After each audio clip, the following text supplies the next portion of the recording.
बिस्मिल्लाहिर्रहमानिर्रहीम। अस्सलामु अलैकुम वरहमतुल्लाहि वबरकातुहू। नाज़रीन, उम्मीद है आप लोग खैरियत से होंगे। आज हम आपके साथ हज़रत यूसुफ़ अलैहिस्सलाम की दुआ को पेश करने जा रहे हैं, जो इंशाअल्लाह आपकी हर हाजत को उसी वक्त पूरा करेगी। अल्लाह ताला ने कुरान करीम की 111 आयत पर मुश्तमिल पूरी एक सूरह यूसुफ़ में हज़रत यूसुफ़ अलैहिस्सलाम के वाक़े को बयान फरमाया है। इस सूरत में बयान करदा वाक़या को अहसनुल क़सस यानी बेहतरीन वाक़या कहा गया है। दरअसल इस सबक आमोज़ वाक़या में हसद व अनात का अंजाम, इबरतें, हिकमतें, इंसानी अवारज़ व हवादिस, सब्र व इस्तक़ामत और रज़ा व तस्लीम के साथ अल्लाह ताला के अदल व इंसाफ और रहम व करम की करिश्मा साजियाँ जिस दिलचस्प और ख़ूबसूरत अंदाज में पेश की गई हैं, वो रहती दुनिया तक के लिए इंसानियत के लिए मशाल राह है।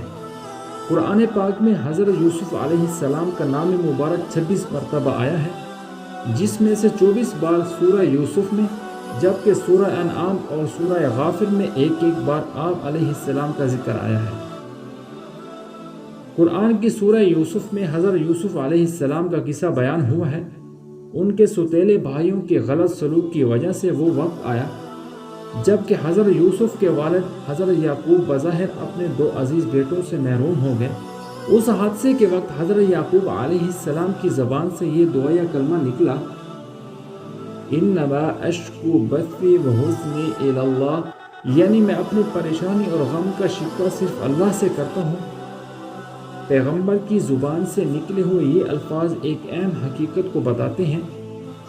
इससे मालूम होता है कि मोमिन जब किसी गम से दो चार होता है तो वो आम इंसान की तरह आह और फरियाद में मुब्तला नहीं होता, बल्कि उसका ईमानी शऊर उसके गम को दुआ में ढाल देता है। वो अल्लाह ताला की तरफ रुजू होकर उससे इल्तिजा करने लगता है, वो उसके महरूमी के हुस्न तलाफ़ी फरमाए। किसी इंसान के साथ जब गम और महरूमी का तजर्बा पेश आता है तो उसके लिए रद्द अमल की 2 सूरतें होती हैं।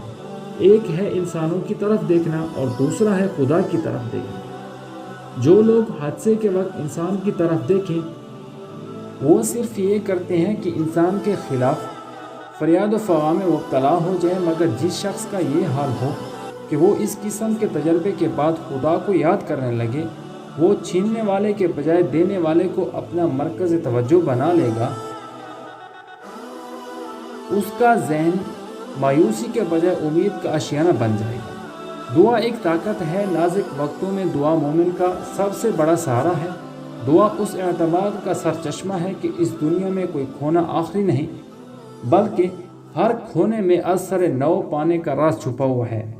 हर आदमी की ज़िंदगी में ऐसे लम्हात आते हैं जबकि वो अपने आप को बेबस महसूस करता है। ऐसे लम्हात में खुदा से दुआ करना आदमी के दिल को सुकून बख्शता है।